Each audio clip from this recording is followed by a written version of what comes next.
Sir, मैं अपनी बात का आगाज करने से पहले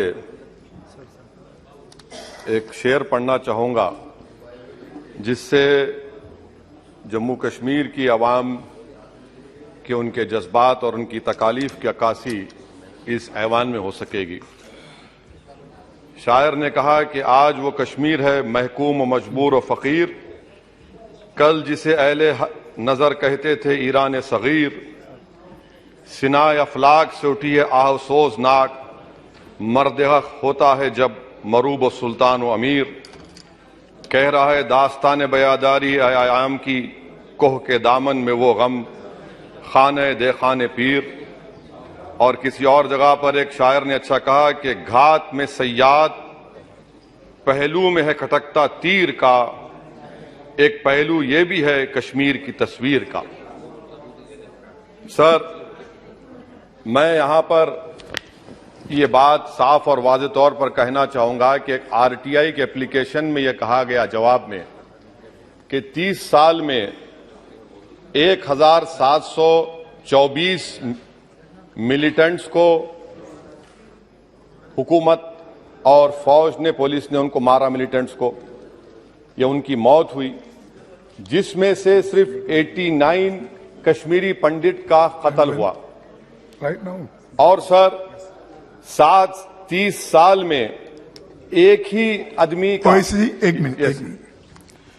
Honorable members, if the House agrees, then the time of the House may be extended up to disposal of financial business of Jammu and Kashmir. Thank you. Please continue.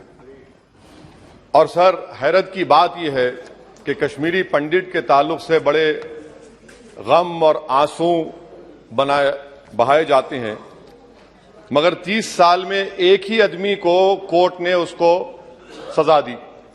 और witness कौन था? कश्मीरी मुसलमान हरदनाथ वंचू के कत्ल के केस में। मैं सरकार से मुतालबा करता हूं कि एक आजादना कमीशन को फौरन बनाया जाए ताकि सच्चाई और हकीकत सामने आ जाए, दूध का दूध और पानी का पानी हो जाए। और हैरत अफसोस इस बात का है कि 1500 नॉन पंडित हिंदुओं का भी कत्ल हुआ मिलिटेंट्स की तरफ से, मगर उनके बारे में कोई आंसू नहीं बहाया जाता, उनके बारे में कोई पिक्चर नहीं बनती अपनी जेब गर्म करने के लिए।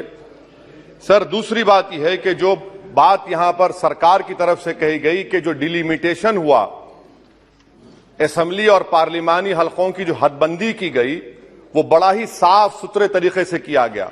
कितना साफ सुथरा था देखिए सर, अनंतनाग को उन्होंने मिला दिया पूंछ और राजौरी से।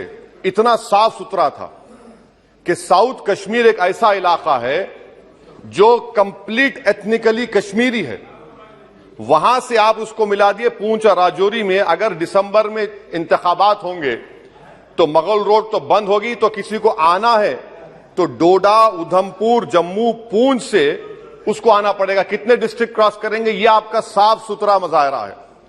तीसरी बात यह है कि सर, मैं मोहतरमा फाइनेंस मिनिस्टर साहिबा जब जवाब देंगे, वो उस ऐवान के जरिए पूरे मुल्क को बता दें कि आपने दफा 370 को, आर्टिकल 370 को हटाने के बाद आपने कहा था कि हर मर्ज का इलाज हो जाएगा।